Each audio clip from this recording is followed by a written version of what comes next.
de bueno para mejor. Entonces ahí lo dejo. Porque mucha gente piensa, no, ya yo hice suficiente. Y ahí se planta. Ya hice suficiente sirviendo al Señor, ya hice suficiente. Yo le decía a mis hermanos hoy que cuando yo cumplí 50 años, yo dije, Dios mío, viví medio siglo de mi vida. Ya se fue medio, de aquí en adelante, que puede ser 30 años para llegar a los 80, los más robustos. Yo quiero vivir 120, pero no que me estén cargando y llevando a donde yo no quiero. No, yo quiero vivir, pero quiero vivir con el cerebro bien claro, y que yo me pueda, pero ya cuando vaya a fastidiar a otro, pues que el Señor me tome, ¿verdad? Y me saque. Pero fíjense que una de las cosas que me vino en la mente fue esta. Se me fueron 50 años de mi vida. Dios santo. Le voy a hacer una regla de 3. Si usted vive 75 años y duerme 8 horas diarias, al final de su vida habrá dormido 25 años. Pregúntese usted si vale la pena. Es una regla de 3. Un tercio de 75 es 25. Un tercio de 24 horas son 8. Si usted duerme 8 horas diarias y vive 75 años, habrá dormido 25 años. Usted no vivió 75 años. Usted de los 75 años durmió 25. Entonces usted va a tener que pensar seriamente en este punto. Esfuérzate, porque si quieres reposar, necesitas entrar en el esfuerzo para mejorar las cosas. Dice la Biblia que aún haces bien, las que aún haces bien. No quiere decir que todo está bien, pero las que aún haces bien, hay que esforzarse por mejorar. Quiero que vea este versículo. 1 de Timoteo 4:7. Pablo le dice a Timoteo: no quiero que le prestes atención a historias falsas que la gente inventa. Déjenme quedarme unos minutos. Uno de los problemas más serios que tiene la mayoría de la gente es que se ocupa o se preocupa en pensar qué es lo que piensa el otro acerca de uno. Pero déjenme decirle que el apóstol Pablo, este es un hombre que es pastor de una iglesia, es un joven.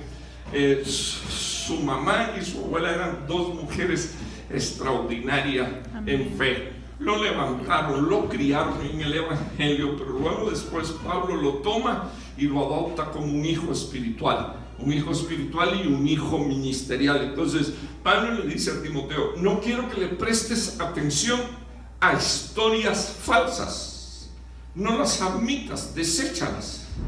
Luego dice la Biblia que eran historias que la gente inventaba. Entonces, en otras palabras, no permita que te desgaste el comentario de la gente.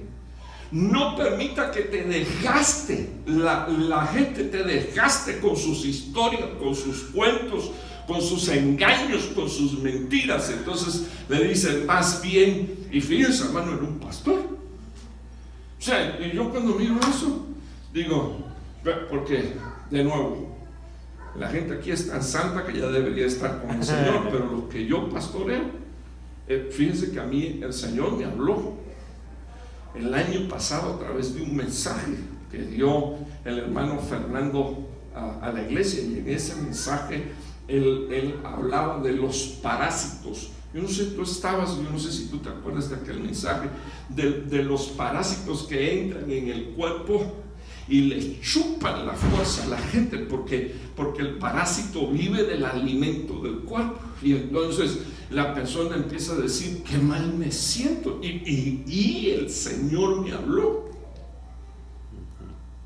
y me mostró el parásito.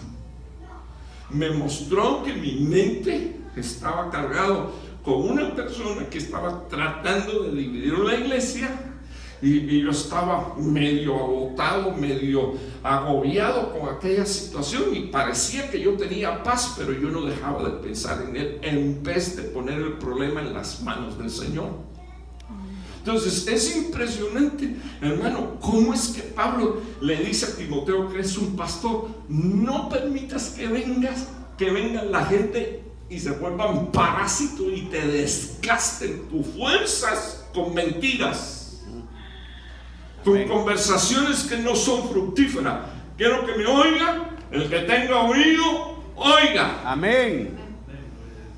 Las conversaciones que no traen frutos son como parásitos dentro de la iglesia, que desgastan a la iglesia y que le quitan fuerza a la iglesia. Entonces Pablo le dice: más bien esfuérzate por ser, ¿qué dice aquí, por favor, hermano? Un buen discípulo. Y ya hubo que ponerle un adjetivo. Desde el día en que Judas traicionó a Cristo, ya tuvieron que ponerle un adjetivo. Ahora están los buenos y los malos. Se supone que si es discípulo de Cristo, todos fueran buenos. Pero desde el día que Judas traicionó, entonces se descubrió que habían discípulos que sí eran discípulos, que sí eran apóstoles, que sí echaban fuera demonios, que sí hacían milagros, pero eran traidores. Wow. Entonces desde ese día hubo que ponerle un adjetivo delante: esfuérzate por ser un buen discípulo de Jesucristo. ¿Me ayudas a predicar? Amén. Quiero que le digas a tu hermano: esfuérzate por ser, al de adelante y al de atrás, esfuérzate por ser un buen discípulo de Jesucristo. Esfuérzate por ser un buen discípulo.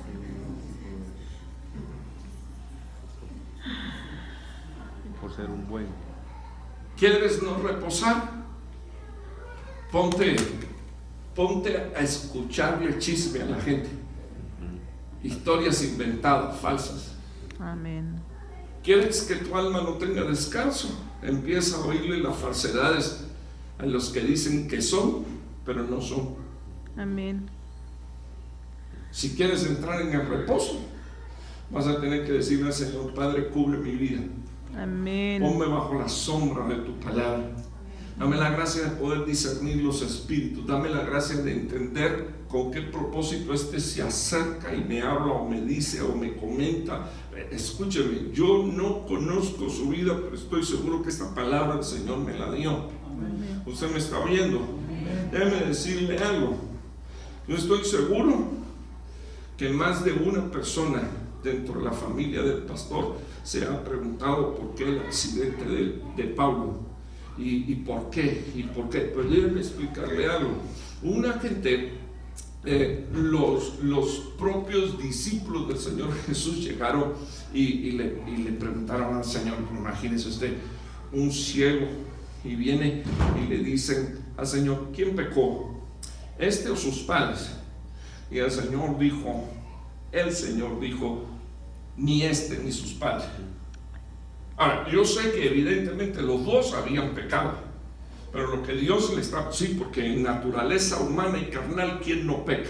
Amén. O sea, perdone, aquí tendríamos que escribir en la arena: el que de nosotros esté limpio, que tire la primera piedra, y todos tendríamos que hacer así, voltear la espalda, porque a más de uno el Señor nos ha perdonado. Así es. Pero el Señor se dio cuenta del espíritu de acusación que se estaba moviendo.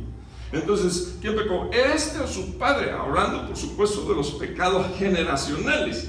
Y entonces el Señor dijo: se equivocaron. Nació así para este día. Gloria a Dios. Para que el nombre de Dios sea honrado y Aleluya. sea glorificado. Entonces, dentro de una familia que ama y sirve a Dios, todas las cosas ayudan a bien a aquellos que han sido llamados conforme al propósito de Dios. Así que si Pablo está vivo, es por misericordia de Dios y porque Dios tiene un propósito con su vida. Bendito el nombre del Señor. Y aquí es donde tendríamos que mirar, porque aquí es donde Él se va a tener que levantar para esforzarse y ser un buen discípulo. Desde el día en que Judas traicionó, hubo que ponerle un adjetivo delante a la palabra discípulo. Pero yo quiero decirle, hermano, que es un honor servir al Señor. Amén. Es Amén. una cosa extraordinaria. Gloria a Dios. Bendito el nombre del Señor. A usted no le van a pagar, bendito el nombre del Señor, pero solo con el hecho de estar un día en la presencia del Señor, adorando y glorificando el nombre del Señor por la eternidad, para mí es suficiente. Gloria a Dios. Amén. Entonces, Amén. cuando Cuando usted empiece a escuchar historietas de la mujer atómica y de Superman y todas esas cosas, diga, historia falsa, declino eso. Amén. No lo voy a escuchar, no voy a prestar atención, no va a haber un parásito que me chupe la fuerza. Me voy a esforzar en ser, ¿qué cosa? Por favor, hermano, un discípulo de Jesús. Amén. Quiero que te quede claro algo. Para ser un buen discípulo de Jesús, la palabra esfuerzo significa que te tienes que disciplinar a ti mismo. Hermano, ¿qué quiere decir eso? No quiere decir que si tú pecas te calles el pecado y vengas y le digas al pastor, necesito un año sabático. ¿Cómo así? Sí, hermano, sentí del Señor ponerme en reposo. No. Confiesa tu pecado y entonces dice la Biblia que el que confiesa su pecado y se arrepiente alcanza, ¿qué cosa? Por favor, misericordia. Y luego sobre él caen los tiempos de refrigerio, caen las lluvias de bendición. Amén. ¿Está claro eso? Amén. Ahora, esta palabra, disciplínate a ti mismo, es ponte un horario para levantarte. Si con el horario que tienes para levantarte apenas te da para tomarte tu cafecito y montarte en el carro e irte, ya sabes que tienes que levantarte mínimo 30 minutos antes. ¿Para qué? Para orar, para tener unos minutos de comunión con Dios, para empezar a crecer en tu relación íntima con Dios. Esfuérzate en ser un buen discípulo de Jesús. Hermano, porque usted menciona la oración y usted piensa que yo soy legalista. No. Uno de los entrenamientos del Señor Jesús para con los discípulos es, venga, vámonos a orar. Así es. Cuando se los llevaba a orar, los dejaba en la primera explanada que lo dejaba, se quedaban 9 y ya los 9 apenas se quedaban a dormir. Luego continuaba con los intergalácticos apóstoles y esos también se quedaban dormidos. Y no fue una sola vez, fueron varias veces. Entonces, ¿me ayudas? ¿Me ayudas a predicar? ¿Me ayudas? Díganle a su hermano, esfuérzate en disciplinarte a ti mismo, por favor, esfuérzate. Ponte disciplina a ti mismo. Aquí no sucede, pero por ejemplo, en la iglesia que yo pastoreo, hay hermanos que fijo van los domingos a la iglesia. A los demás cultos ellos no asisten. Fijo van los domingos. Tengo otro hermano que fijo solo van los martes. Los domingos es para compartir con su familia y con sus amistades. Tremendo. Entonces nos hace falta disciplina. No, ninguno que milite en un ejército se embaraza en los negocios de la vida a fin de agradar a aquel que lo tomó por soldado. Amén. Dios te tomó y es un privilegio que Dios te haya llamado. Amén. Gloria a Dios. Eso requiere un esfuerzo. Quiero que vea este versículo. Ya voy a terminar en unos minutillos, no sé qué tiempo llevo, pero ustedes me avisan si me voy pasando. Esfuérzate, dice aquí de nuevo, imprime velocidad por merecer la aprobación de Dios como obrero intachable que enseña debidamente el mensaje de la verdad. Entonces, una de las cosas en las que la iglesia debería de trabajar para entrar en un reposo es en dominar la doctrina, para luego después poderla compartir. O sea, para luego después poderla enseñar, para luego después poderla ministrar. Quiero que me oigas. Donde primero Dios te llamó fue a tu casa. Así que eres apóstol a tu mujer y a tus hijos. Eres pastor a tu mujer y a tus hijos. Eres maestro a tu mujer y a tus hijos. Eres profeta a tu mujer y a tus hijos. Ese es un ejercicio extraordinario porque a nadie le van a dar una iglesia, o no deberían de tenerla, si no cumple los requisitos bíblicos. Y uno de los requisitos bíblicos de un ministro es que no puede ser un neófito, dice la Biblia, para que no caiga en descréditos de Satanás. Entonces, mire cómo traduce este versículo, esta versión. Esfuérzate. Otra versión diría: procura con diligencia presentarte a Dios como obrero que no tiene de qué avergonzarse, sino que traza bien la palabra de verdad. Pero aquí, en esta traducción, pusieron la palabra esfuérzate. Entonces, uno de los esfuerzos para entrar en el reposo, hermano, es bíblico. Dios le dijo a los padres de Israel: a tus hijos le enseñarás la ley de mañana, de tarde y de noche. Se la atarás en la cabeza, se la atarás en las manos.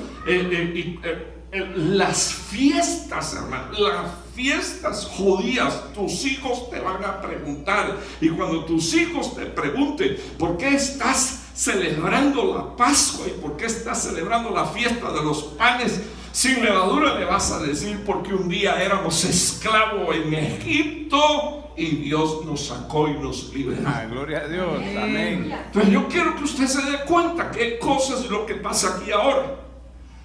Es probable que tus padres no conocieron a Dios y tú eres el primero dentro de tu familia que está sirviendo a Dios. Entonces Dios en ti cortó la maldición del pecado. Amén. Entonces tus hijos no lo conocen. A ellos hay que atarle la ley, a ellos hay que atarlos al altar, a ellos hay que enseñarles el mandamiento, a ellos hay que enseñarle la palabra, a ellos hay que enseñarle la fiesta, a ellos. ¿Y por qué hacemos esto? ¿Y por qué todos los días hay que ir para el culto? Eso no lo dicen los niños de aquí, pero los de allá, algunos adolescentes le dicen a su papá y a su mamá: ¿pero por qué? Si hoy es Super Bowl, ¿por qué hay que ir? Claro que eso aquí no sucede, donde sucede es allá. Entonces hay que ir porque un día éramos esclavos de... Miren lo que le dijo Dios a Israel: yo soy Jehová que te saqué del horno de la aflicción de Egipto. A ti te sacó Dios, a ellos no. Pero si tú entiendes cuál es tu responsabilidad, cuando ellos vengan a preguntarte, tú le vas a poder dar la doctrina, tú le vas a poder dar la palabra, y entonces estamos garantizando nuestra próxima generación. Gloria a Dios. Tengo una carga en mi corazón. La mayoría de los adolescentes en nuestras iglesias, cuando cumplen 18, 19 años, se van de la iglesia. Se van por dos razones: porque sus padres no le ministraron y porque ellos no tuvieron un encuentro con Dios. Sí, así es. Eso no es tarea del pastor. Ay, hermano, yo lo traigo todos los días, sí, pero él viene porque no le queda más remedio. Tú lo sacas de la casa, le dice: vamos, móntate en el carro, arriba, nos vamos. No, que yo lo lamento, hijito, yo tengo que estar, papadito, yo soy anciano de la iglesia. Sí, pero él no lo es. Yo soy diácono de él. Sí, pero él no es diácono.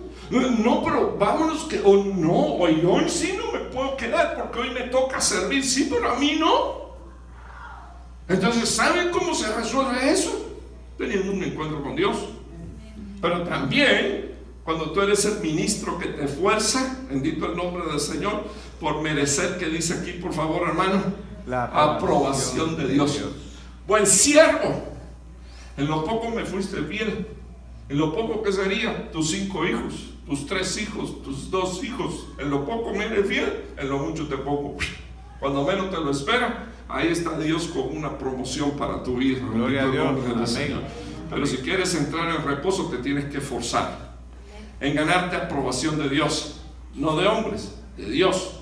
Y ahí Dios se ocupa de bendecirte y de prosperarte. Quiero caminar aquí un poquito. Segundo de Timoteo: tú, hijo mío, esfuérzate en la gracia. ¿Qué cosa es la gracia? La influencia divina en el corazón de un hombre y su reflejo en la vida diaria, que incluye gratitud. O sea, esfuérzate en la gracia, esfuérzate en la gracia, esfuérzate en la gracia. Esfuérzate en la gracia significa que el Espíritu Santo de Dios está contigo. Y no solo está contigo, sino que está en tu vida. Tú eres templo, morada y habitación del Espíritu Santo. Entonces, ¿qué dice Dios? Esfuérzate. Dios produce en nosotros el querer como el hacer por su buena voluntad. Pero si usted se ha dado cuenta, es todo un caballero.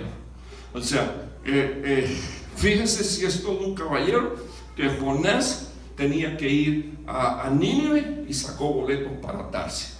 Y Dios le dijo, ok, para donde quiere ir, yo te dejo, pero tú no vas a llegar ahí. O sea, saca tus boletos, móntate. Okay. Y el Señor es un caballero. Pablo quiso ir a 2 ciudades, pero no pudo entrar en ellas. Y el Señor le dijo, no quiero que vayas ahí, no quiero que vayas ahí. Si es un pentecostal así tan bueno como usted, de repente se pone a reprender demonios. Pero era Dios quien estaba ejerciendo una influencia. No te quiero ahí. Hermano, cuando Dios no te quiere en un lugar, y fíjese, no quiero que nadie se acerque al pastor a decirle, oí la voz de Dios que me dijo que Él no quiere que yo venga más a la iglesia, que el Señor te reprenda. Eso no es lo que yo estoy diciendo. O sea, sí, déjeme dejar clarito esto. No vaya a ser que alguien tenga en su corazón cambiarse de congregación y de pastor y diga, recibí una confirmación del apóstol, renuncio en el nombre de Jesús. Es que a veces nosotros queremos estar en lugares donde no nos conviene estar. Y nosotros tenemos que entender que hay una gracia de Dios divina. Fíjense que de niño conocí yo a un pastor que era bartender. ¿Qué hace un pastor vendiendo bebida? Y por años el hermano luchando, porque él decía, lo que en la iglesia me van a pagar no me alcanza para llevar mi ritmo de vida. Hermano, impresionante. Todavía estuvo 10 años en aquel lugar, hasta que por poco un día lo matan. Entonces el día que por poco lo matan, ese día entendió que Dios no lo quería ir. Cuando por poco lo matan. Pero a mí no me hubiera costado ningún trabajo irme desde el primer día que me dijeron, váyase a pastorear tal iglesia.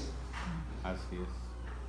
Pero a mí me dijeron en Cuba, yo tenía creo que 20, 21 años, necesitamos que te vayas a pastorear tal iglesia el día 5 de enero.